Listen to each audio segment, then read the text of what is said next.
and you're very welcome to another episode of the South Tip Arts Podcast. My goodness, we're really racking them up now.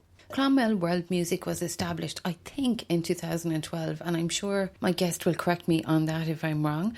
And since then, it's been responsible for bringing the absolute cream of the crop in terms of world music to our little town here, right in the heart of the Golden Vale.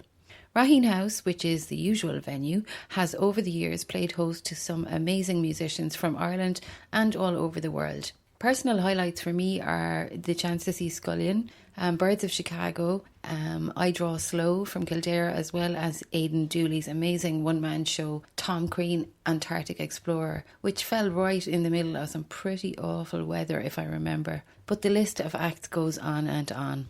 The man responsible for making it all happen is Gerry Lawless, who with his team has consistently delivered an unmissable programme each and every year with little to no budget available. Clonmel World Music's latest event is at First, a mini festival that happens next weekend, the 22nd, 23rd and 24th of November, and it will all take place in the cosy back room of Jerry Moynihan's pub in Clonmel. The purpose of this unique 3-day winter festival is to lift the spirits of the people of Clonmel and the surrounds in the depths of winter. So there are 8 shows in total over the weekend, and the shows are a mixture of folk roots, rock, blues, jazz and spoken word. I was delighted to be able to have a chat with Gerry earlier, who was able to tell me more about what we can expect this weekend. Just before we get into the interview, I want to play you a little clip from Greenshine, who will open the festival on Friday the 22nd of November. Their show starts at 9 p.m. Tickets to any of the Suirfest gigs can be booked via Clonmel World Music's website. That's www.clonmelworldmusic.com.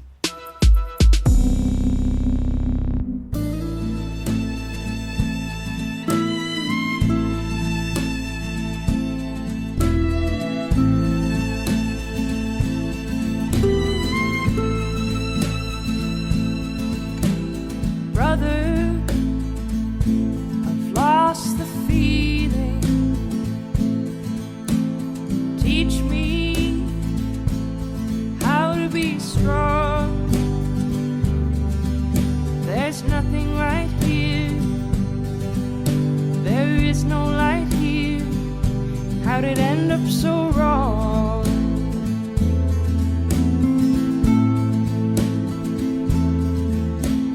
Brother, can you tell me when night the rains from day started out in light, to end up this way.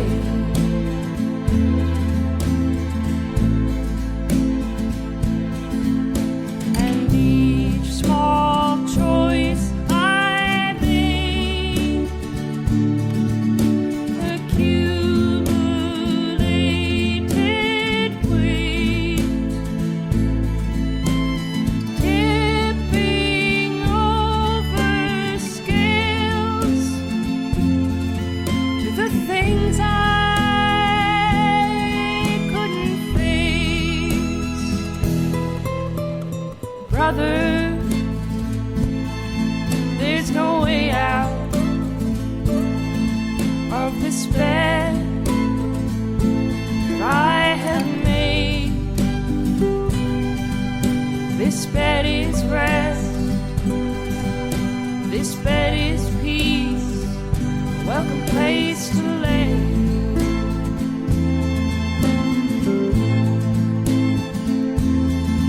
But we tried, you know we tried. You and I can feel some pride. We laugh as much as cry, but I'm tired.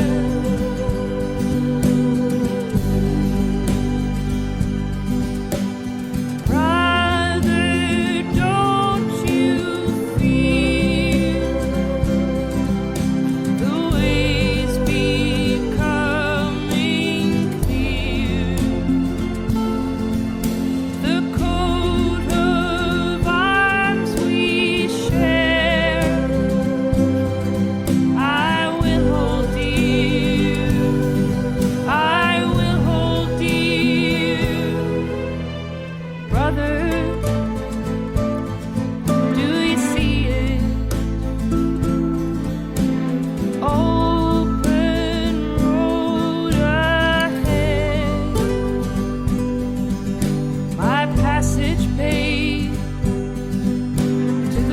peaceful days that stretch before the dead.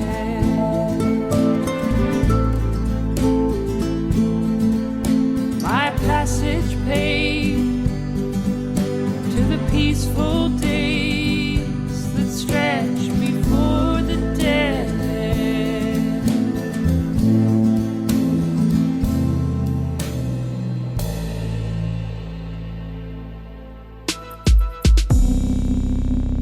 Gerry Lawless, you're very welcome to South Tip Art Centre. Thank you very much. I'm not too bad, and thanks for inviting me into your lovely studio. You're more than welcome. It's a pure luxury, and here you get tea and everything, so you're Yeah, spoiled. yeah. Gerry, Clonmel World Music, first of all, it's your baby, really, isn't it? You were the man that began it. I think that it began in 2012, but I'm not sure I'm right. No, it actually, I did conceive it, I suppose, in 2009. And actually the first gigs were early 2010, so Right. I'm calling it this year as 10th anniversary. Yeah, it was about 2009 when I started doing it. I was working in the town, and I just fancied the idea of starting off a set of gigs that of mainly Americana acts that didn't come to the town, and still probably don't in a lot of cases come to the town. So that's how I started it off, the concept of it. And yeah, it was in 2010 was the first gigs.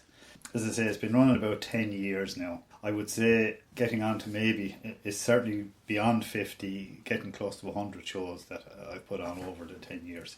Started off, like everything, every hobby, on a small scale, doing maybe five a year, and it has escalated rapidly, where some years now I'm doing 10 gigs, and even like this weekend, which we're speaking about, I'm doing a festival of 8 gigs in one weekend.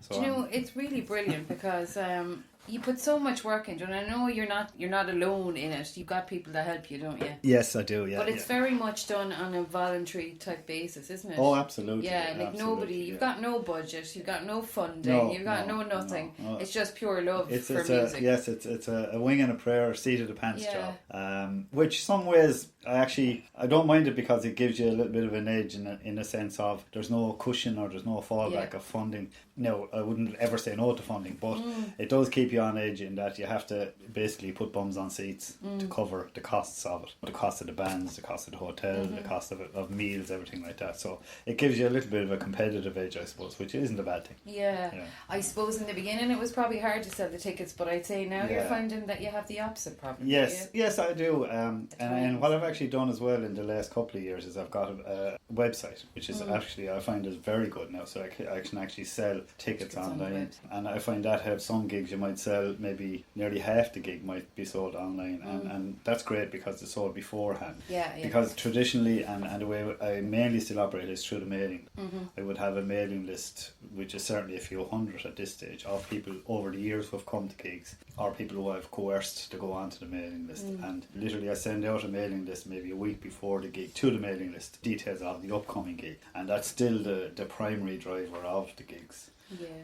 It's funny actually, because I suppose a lot of gigs you have what's called walk-up sales, where people, traditionally it's the normal way gigs go, but ours is completely the opposite, in that we don't get any walk-up, which in ways is quite frightening in its own sense, in that now with the website it's great because the gigs are booked and paid for as much as possible, but mainly it's reservations, so people will ring or text or email and reserve the tickets. But obviously you don't get paid before the gig, so there's always a little bit of a fear on the day of the gig if it's raining. We've had to cancel the gig that time of the hurricane a few years ago. The Aiden Dooley thing, I was at that now. The Tom Crean show. I was very, very happy that somebody cancelled their tickets, so I was able to go. You were able to go to that, that was brilliant. So that is, it's good and it's bad in ways, but it always works out. It also and people, because we've got such loyal clientele now, people generally, when they do reserve, they will come along. And we have a core, I won't start naming names because obviously I'll forget half of them, but there's one great supporter who brings sometimes up to 8 people. We have 3 guys that come from West Cork nearly to every gig, and gets home at 3 o'clock in the morning. Now they would be avid gig goers. I could meet them at gigs all over the country. But it's great to have have a It real is good core to have- following. Yeah, it's really good. You know, And then, you know, for the artists when they sort of arrive and stuff, like, where do they stay? Are they very much on their own? Do they look after their own? No, you have to look after them. Invariably, what it is mainly is with the American acts, there would be a band that's mostly from America, Canada, Newfoundland, but they would be on a tour of maybe England, generally England, and they would come over to Ireland then for a few shows. So basically, what they try and do each night, or what you have to do, you have to provide them with accommodation and a meal and a show. And we put them up in Raheen House Hotel where we hold most of the gigs. So that's how the bands tend to operate. They come over here. Now, the thing with Ireland is you can imagine compared to England where there's huge amount of venues and a huge following. The following is a lot smaller here. And I noticed in the last few years it's actually getting harder to get bums on seats for some strange reason. And that's true of all venues all over the country and actually in England as well. So in many ways we're very lucky in Ireland in that the Americans love Ireland for some bizarre reason. And you know, as a venue, that's such a charming place, yes, isn't it? it is, yeah. But they love Ireland. I mean, obviously, ancestral-wise, history-wise, they always want to come to Ireland. So a lot of the times they don't make any money. You know, they might come over for a few days from England and maybe hope to break even. But it's almost like a break for them. When it's a love. They love Ireland, you know, and we're very lucky in that respect. We don't realise how lucky we are.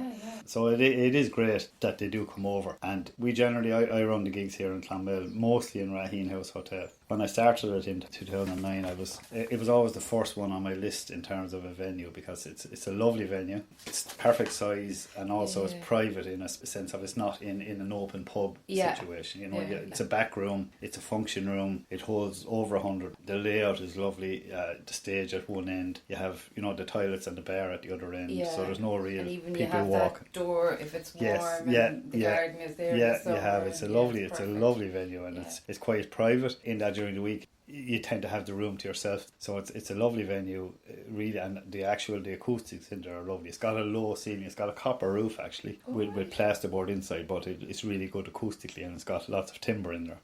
So the bands love it because the sound is really good there. Yeah. And you can see with the reaction of the bands as soon as they come in and they see the setup and they see the venue. And what's great about it is, as I say, you put them up in the hotel, and invariably with a lot of these bands, they might be playing, I don't know, somewhere in Cork, say. So let's say they go to the venue, they load in the gear, then they might have to go somewhere down the town for a meal, then they might be staying in a B&B or a hostel somewhere else in town. So even though they're in one place, they're constantly moving. Whereas I find when they come over there, I've often, when you see them when they arrive and they say, right, part of Vander, you won't need it till tomorrow. And they're like, brilliant. It's just a dream, isn't it? And they can even do their laundry over there. They're staying there, they're eating there. They're eating there, they're staying there. Lovely outside space if they want to run away. And it's quite plush compared to what some of them are used to. Some of the younger bands will be saying, are you sure we're staying here? Like, it's a mistake.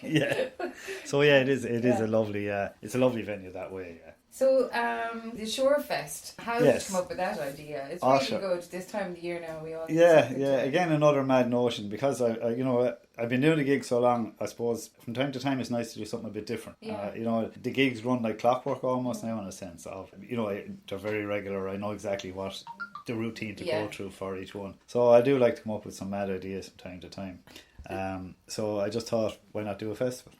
Do a weekend of gigs. As I say, mainly I've been working in Raheen House Hotel, but this year I started doing some shows in Moynihans pub there in Gladstone Street in Clonmel. There's a lovely back room there as well, actually. That's kind of a recent enough development. It is recent enough, yes. Anthony Moynihan built this. I don't know if you remember years ago, it used to be the County Hotel Moynihans, but it was a big hotel. It was also, if I remember the name rightly, Corbett's Coal Yard. They had a coal yard in the back, so there's quite a big space there in the middle of it. So Auntie built on this lovely function room in the back. Just you literally in off the side of the bar, and it's a really small, compact room. It holds about maximum 50 people, which is perfect again for the main thing I would look for in a venue is a private space, if you like. As I said, you're not going into a bar where you're trying to ask people to pay into gigs, and you don't need the hassle. It's very much about the listening, isn't Absolutely. it? And that's the number one. My number one aim is always to be a music listening venue. For the artists, for the audience as well, because that's when I go to shows, that's the thing I want the most. I can't stand people talking or not going to a place because it's the place to be, but that you want to listen to it. It's quite disrespectful. It is absolutely. And look, we've all seen it, and it's unfortunately a function of kind of having him in big bars or whatever. But anyway, that's my number one priority. So that back room in Moynihans is perfect because it's off the main pub. You have there's a separate entrance, so again you can you can set up your little table, chairs, people to go in, and it's turned out to be a lovely venue. So I just thought, I did a few gigs there. I did Ulton Conlon there, and I did an American, Hannah Aldridge, a lovely American show there, and it really, really worked well. I did a Remedy Club there recently from Wexford, and I just thought that would be a nice venue for, invariably with Raheen House, they do weddings that weekend, so you couldn't get it for a whole weekend. So again, Moynihans were great to facilitate it. I asked Anthony Moynihan, he said no problem. So basically I booked it for the Friday, the Saturday and the Sunday night. Yeah. Entirely for the weekend, basically. Yeah. So you have, is it 8 acts, Gerry, lined up over the course of the weekend? Yes, as I said, I booked Moynihans for 3 nights, and then I got 3 what I call national acts, first of all. So I got Green, we'll talk about him later. I got Greenshine from Cork for Friday night, Donald Clancy for Saturday night, and Jimmy Smith for Sunday night. So then I was thinking maybe I could get a bit more and pad it out a bit. Yeah.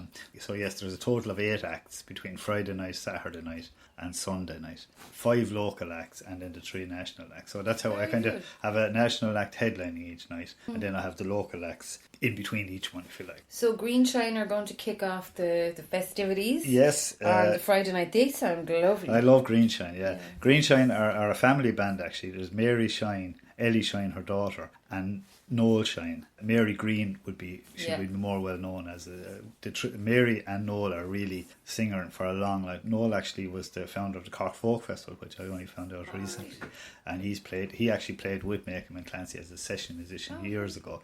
Beautiful. And their daughter Ellie, she plays the ukulele and she sings with him. So obviously, being a family, there's lovely harmonies. They have fantastic sound. They got a lot of airplay with a song, "The Girl in the Lavender Dress." There in the summer of 2016, they got a lot of airplay nationally. Really catchy song, and it really brought them on a lot in terms of national coverage. They're playing in an awful lot of places. I saw them recently in the Cork Folk Festival. They're a lovely family band, as you would expect. Good harmonies. They do some lovely cover versions of songs as well. A lot of their own stuff. So they're the only act on the Friday night, if you like. So I'm delighted to them. And they're actually playing on Tip FM on the Owen Lonergan show in the afternoon on Friday as well. So live, they're really good. They're really good. Yeah. So that's the Friday night. And then I suppose on the Saturday night, what I started off doing was, as I say, I have Donald Clancy booked for late Saturday night, if you like, the headline show. I've got to know Donald Clancy myself over the last year. He's obviously the son of the famous Liam Clancy. He lives down in Ring, Donald. He's a full-time musician, very busy man, beautiful singer. He would be regarded mainly as a ballad singer. It's a fantastic guitarist, actually probably one of the best guitarists in the country, very much in demand session music wise. Lovely songwriter as well, but his main thing is carrying on the family name and the family tradition of singing all the famous Makem and Clancy songs. Beautiful singer. I actually have done some work with Donald as well. They've reformed Makem and Clancy. Himself and Rory Makem have reformed that. And they asked me would I do a show this year with him. We did a big show in Hotel Manila, which was very, very successful. And there a few months ago, actually, I went up to Belfast and Derry with him as well. We organised a few shows up there. They're getting big crowds, actually, with the Makem and Clancy band show, where they're basically recreating the Makem and Clancy. And they sound exactly like him. It's amazing. Donald spends a lot of time in America, and early on this year I saw he posted up on his YouTube channel a session that he did in the studio in New York, where he went in with some students and they set up all the sound and the video, and he actually did a session of blues songs. One of the songs you're going to play, the Blues Don't Run the Game. Run the Game, sorry. An old Jackson C. Frank blues song. And he did a few other blues, and I was blown away. I thought, my God, I know him more so, and most people would, from the ballad singing, but he did those interpretations of blues songs, and I just thought they were fantastic. So I just, for a little twist, again, like I said earlier, sometimes it's nice to do something a little bit different. So I asked him would he do a night of blues. So he was well up for that. So we called it the Donald Clancy Folk and Blues Review, like REVUE, in which he's going to do all those blues songs and blues versions of contemporary songs as well. And as I say, he's a beautiful guitarist. So I sent him a few old blues songs that I liked myself, so he said he might try one or two of them. So he's very receptive to that idea. So that's the main show on the Saturday night. At 7 o'clock Saturday night, then what I have is local music legend, I suppose, Eamon O'Malley. Yeah. Eamon, as you know, is involved in almost everything musically in this town. Yeah. From the rock chorus, The uproar rock chorus, the Bella and the Belly Voce choir. And yes, he's sure, involved in all sorts of music stuff. And I noticed he did a great laptop. I actually went down to see that myself there in the showgrounds. It was brilliant. Yeah, really, they're excellent, really nice kind of mood. Was that the thing with Sheena and John? Yeah, really cool, really good. Now they had laptops and all sorts. So I contacted them and I just said, look, I'm putting together a few shows over the weekend. Would you do something? And immediately he said yes. Yeah. So I said, look, you do whatever you want. I could trust his musical taste and his musical knowledge. So he's getting together with a guy who I wasn't familiar with called Neil McGrath from Tramore. And Eamon said they did a lot of gigging, 10 years since they last performed. So they got together and they've been practicing lately for the last few weeks. They're going to do that show at 7 o'clock on the Saturday evening, which I'm delighted about. So then another local chap, Joe Whelan. Yeah. Joe Whelan is from town originally, and he's a school caretaker, sheep farmer, builder, and I discovered recently a poet. So Joe comes multi-talented, yes. Joe comes to a lot of my gigs. So this in September for Culture Night, which is obviously a great event, I went to a few shows, and one of the shows I went over to, not knowing anything about it, was in the library. They had a thing called the Backroom Poets, where they had a little bit of poetry and a little bit of traditional music. But the Backroom Poets, Joe was one of those, and he read one of his own poems, which was a fantastic poem about Bulmers and Dowd's Lane. Really, really good, evocative poem, actually. Yeah. So I was really impressed by that. And there was another local girl, Eileen Atchison. That's right. Eileen has a book out. Some books out, yes. Yeah. So I only managed to listen to about 3 of them because I was going to some other event. I know, is that you're trying to, and I didn't get to. Yeah, you're trying to balance them. So I listened to Joe's poem, Eileen's poem, and I think one or two others. So then a few weeks later, at one of the gigs, Joe was there. So I just kind of I got an idea, and I said to Joe, "Would you like to do something for the festival?" And because when during my conversation with him, he also does. So that's the poetry side, but there's also a thing called a story slam, which is nice sounding. Yes. And Joe was telling me that he does that, and he has done that in the Sugar Club in Dublin, which is quite a big venue. Oh yeah, there's a Dublin that's getting really well. I think it's now, becoming Dublin popular. Story Slam. Yeah. There's a podcast of it. Oh, is there? Yeah, it's worth listening to. I must have a listen. Yeah. And he actually went up to the Sugar Club one day and did that. Okay, excellent. And he's telling me the concept of it is you have 7 minutes to tell a story. Now, there's a couple of little rules where it has to be your own story and a true story. Yeah. But you have 7 minutes to tell the story, and then they set off some weird noise after 7 minutes, like a xylophone, or start banging stuff. So to tell you your time is up. So you have 7 minutes kind of against the clock, and you can't read it. You have to tell your story. Oh, right, okay, so it's quite a challenge, really. It is a challenge, definitely. So I said to Joe, I suppose Joe would be one of these that hides his light under a bushel. He's been in his head planning these for years, but never, I suppose, got the outlet. Yeah. So I was delighted to say, look, you have the stage from 7 o'clock, from 5 o'clock, sorry, to do whatever you want to do. Like, So that Story Slam, is that open to people to get up? Or no. They will tell the story. Now, I'm hoping. It might be the start of something. Well, I think it will be the start. I'm pretty sure it will be, because once they have a platform and start getting, they go to Carrick. I think there's one in Carrick on a Friday night. So I think there's a lot of people in the town that are able to do it, and it's like everything. When people that maybe might have something in the back of their head about it see it, they might get encouraged to do it. Absolutely. So Joe has been busy gathering. I think he's got 7 people to do their little slot each, and that's actually the Story Slam, which is Sunday. But what they're doing on the Saturday evening at 5 o'clock is the Story Slam, yes, and then they're going to actually do a poetry reading on the Sunday. Okay, so the Story Slam on Saturday. Story Slam is Saturday and the evening poetry at 5. Reading on Sunday at 3 o'clock. They're actually going to do. It's called the Backroom Poets, which is basically an extended version of the show they did on the Culture Night. Okay, very good. And that's on the Sunday evening at 3 p.m. So, like you said there, the Backroom Poets are going to start off Sunday with their poetry reading. I say, on Saturday what we did 5 o'clock, 7 o'clock and 9 o'clock, and actually got that sort of routine from, I help a lot at the Kilkenny Roots Festival, and that's the way they tend to operate their shows, maybe 2 hours apart, so it gives you a chance to do the show, people to go out and hopefully come back in for the next show. All the shows are at paid admission. The top shows, if like the national shows, are like €15 then €10 for the 7 o'clock shows, and €5 for the 3 or 5 o'clock. So it's reasonable. Yeah. I think it's important, for me, it's always important to pay.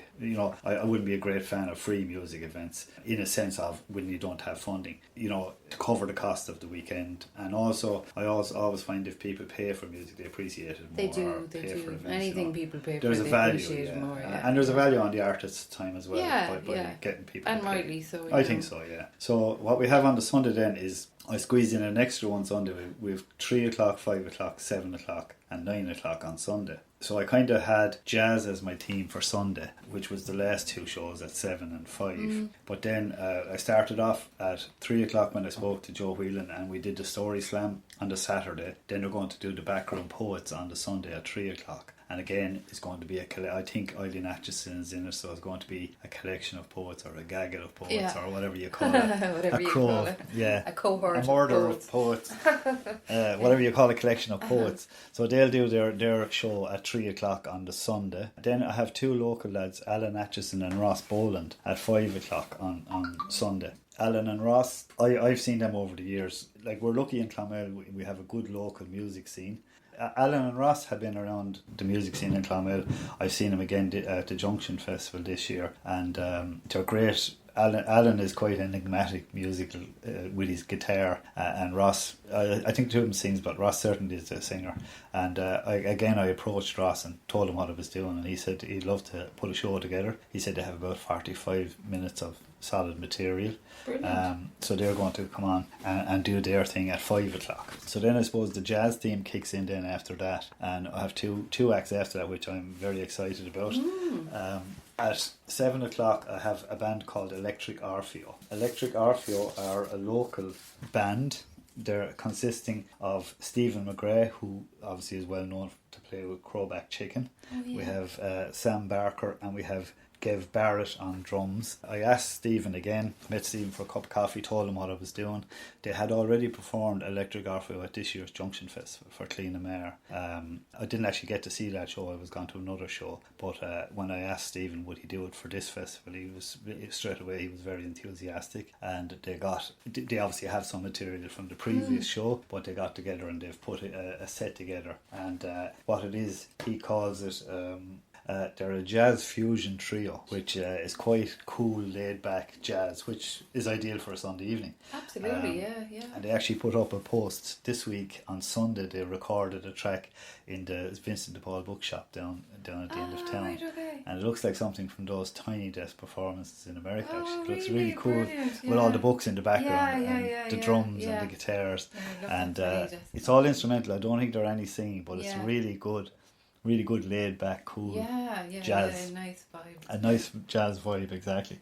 So I'm delighted with that. And as I say, they were very receptive to the whole idea straight away, as all the local as well. That's It's great, brilliant, isn't it? Yeah. And then on the Sunday night, the headline act, if I could call it that, because obviously they're all headline act, is a band called Jimmy Smith's Organised. Jimmy Smith is a very famous guitar player from Dublin. He's actually originally from Navan, County Meath. He'd kill me if I said from Dublin. But he's based in Dublin. He's played with the RT concert orchestra of late. But in his youth, he was very, very famous in that he played with a band called the Bogey Boys. Right. Now, again, probably way before your time. But the Bogey Boys were very big back in the 70s and 80s. Right, I remember going to the Mitchellstown Folk and Rock Festival, and the Bogey Boys were one of the headline acts. In his youth, Jimmy was actually asked to join Tin Lizzy as a replacement for Brian Robertson. No way. Yes, but he wouldn't play because he had an album coming out with the Bogey Boys. I was reading a bit about him there earlier, and he's got some CV, alright. He has, yeah. And in actual fact, Rory Gallagher, actually, somebody said to Rory Gallagher he was the best guitarist, and Rory Gallagher said no, Jimmy Smith was better than me. So that's quite a good... That's high praise, isn't Yes, it is, yeah. And Jimmy does some lovely solos during the show. It's basically a jazz trio. They perform a lot in Kilkenny. They actually performed at the Cork Jazz Festival this year, and I was talking to somebody that was at it. They said it was a fantastic show. Also coming with Jimmy on the night is Scott Flanagan, and Scott Flanagan is one of the best jazz keyboard players in the country, actually, and he's played with Van Morrison. Very, very nice jazz keyboard player. Also then with the trio on drums is Cormac Larkin. Cormac Larkin is originally from Belfast, and he's another famous figure on the jazz scene since the 1990s, actually. He's more well known these days. He's Ireland's leading jazz critic, actually, and that he writes for the Sunday Tribune and the Irish Times. So it's a really good, again, to me, a nice Sunday night jazz, laid back show. So that's the headline act on Sunday night at 9 o'clock. Well, it's shaping up to be a lovely weekend, isn't it? You're going to be busy. Yes, yeah. It is going to be busy. I have my usual cohort of helpers. Chrissy Moylan and Fiona Ryan will be on the door. They're there since day one with me. I get Pat Doherty. Pat Doherty from Clonmel does the sound for me. So we have her, and Tom Moylan also takes all the photographs and helps me out. I get my brother Anthony will be painting the stage. Yeah. Paddy Doyle is one of the regulars in Moynihans. He puts the stage together for me. Okay. So it'll be busy. But I think once we set up the venue this week, maybe on Wednesday night, because I know Joe Whelan and the Poets want to go in and do a little bit of practice. So once the venue is set up and ready, then it'll run itself then after that. And basically I'll station myself there from Friday evening to Sunday night. Just stay there. And yes, I'll put the tents out the back. Yeah. So I haven't told Anthony Moynihan that yet. I know what. You know what? In another couple of years, that'll be it. This is only the start. Now. Yes. This is I don't know if you remember years ago, there was across in the Piper end, there was a great one, Belly Bang. I suppose that little corner of the town has held festivals before, so I can't be the first to claim. No, actually, but you know what? I remember being out in the backyard on that on a Saturday night, listening to, I don't know if it was a Crow Black Chicken, but it was certainly they had a stage actually set up outside. Yeah, at the back of the Piper. Yeah, just in the laneway. I remember it being on. Yeah, it sounded kind of wild. Yeah, so good. I can't claim the first festival in that part of town, but. But still, do you know what? It's going to be excellent. Yeah, I think it is. It might be slightly more civilised then. And lovely, that's a lovely venue. I've not seen that back room. So, it's really nice. Yeah. It's cosy. It's small. It's perfect. Really, when you're looking for, if you're do a sort of a small festival in a big venue, it can get lost. Whereas in a small intimate space, it's good, and it's a lovely bar as well. So I'm hoping people will sort of go between the two. In between the gigs and stuff. So if people want to buy the tickets, they can do it straight through the website. They can do it at www.clonmelworldmusic.com. All the tickets are, and as I say, the prices vary from a very, very affordable €5 to €15 per show. It's very, very good value for the type of music and the quality of music that's there. So yes, they can be bought online. Also on the day and on the night, there will be tickets available. No problem on the door. And I hope people will dip in and out. Come to it. I have people that have booked for a few gigs already. Some of my loyal followers. Regulars. And I'm hoping some people, because there's different themes, like the Greenshine is a sort of a folk night. Yeah. The Saturday night is a blues and Sunday night is jazz. So I'm hoping it would get its own crowd for each night too. But certainly, if I was in the town going, I would try and go to all of them, because each one is different, and there's all really, as I say, good quality local and national acts. So it's a good mix. It's a good mix, Absolutely. And if anybody wants to contact you directly to ask anything, or through the website again, they go through the website. My phone number 086 338 9619. Or just send an email through the website, and everybody's welcome to come along. As I said, I think there's a bit of something for everybody in between poetry, stories, folk, jazz, blues. There's all sorts of music. Definitely something for everybody in that. I think so. Yeah, well done for putting it together. Yeah, it's just, again, the time of the year. I suppose there's always, in other times of the year in Clonmel, we're very lucky with the festivals we have. Obviously, with the Junction Festival, with the Busking Festival, tend to be summery type festivals. Yeah. Whereas I like maybe a midwinter type festival. Wait, with getting to that time of the year when you're just getting a bit tired and it's not quite Christmas. And it's dark and it's wet and it's miserable. It's nice to brighten up the spirits. Absolutely. Best of luck with it all. Thanks a million for coming in. Thank you. And you'll have to actually promise now that when the 2020 programme for the world music comes out, that maybe we'll do this again. Absolutely, no problem. We can run through what you're going to be doing for next year. That'll be brilliant. Yeah, we will. And thank you very much for your hospitality. You're more than welcome.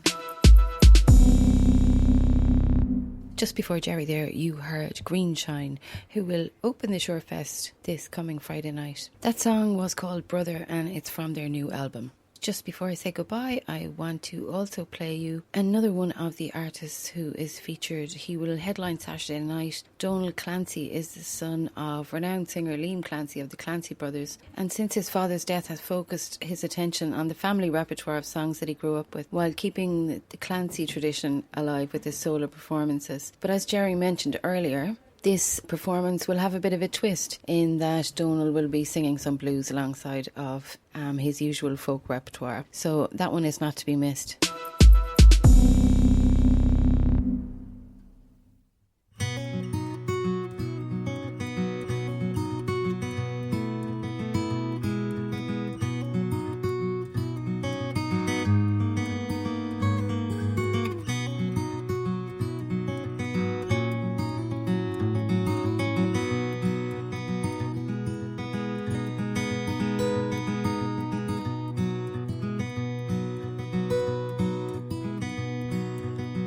Catch a boat to England, baby, maybe to Spain.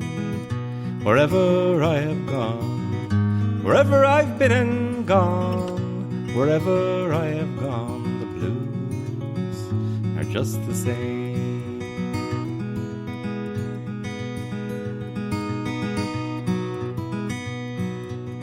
Send out for whiskey, baby, send out for gin. The and room service, honey, the and room service, mama, the and room service are living a life of sin.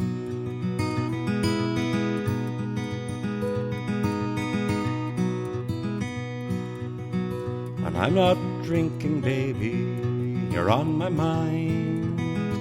When I'm not sleeping, honey, when I ain't sleeping, mama, when I'm not sleeping, you know you'll find me crying.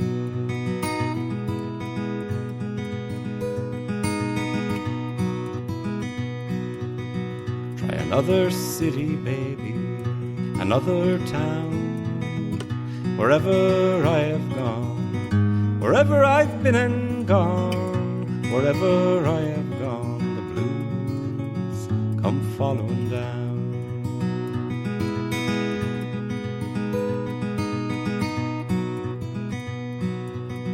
Loving is a gamble, baby, living's much the same. Wherever I have played, whenever I've thrown them dice, wherever I have played, the blues are on the game.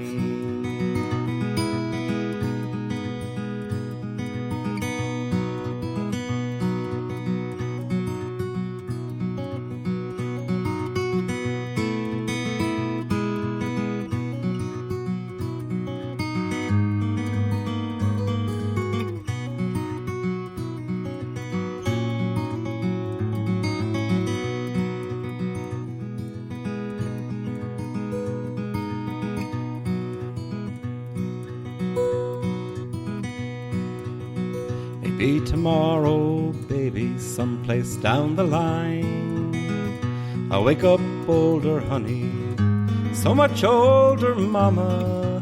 I'll wake up older and I'll just stop all my trying.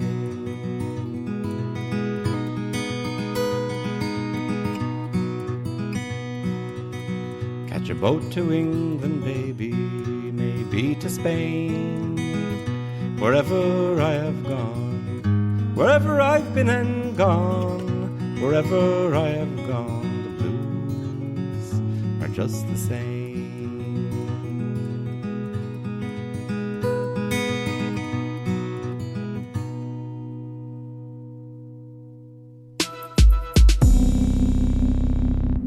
If you'd like to book tickets for Donal or indeed any of the other acts, you can visit www.clonmelworldmusic.com, or you can give Gerry a call on 086 33 89 619 or check out their Facebook page. If you'd like to contact the podcast or you'd like to be featured, you can email southtip@gmail.com, and I'll speak to you all next time.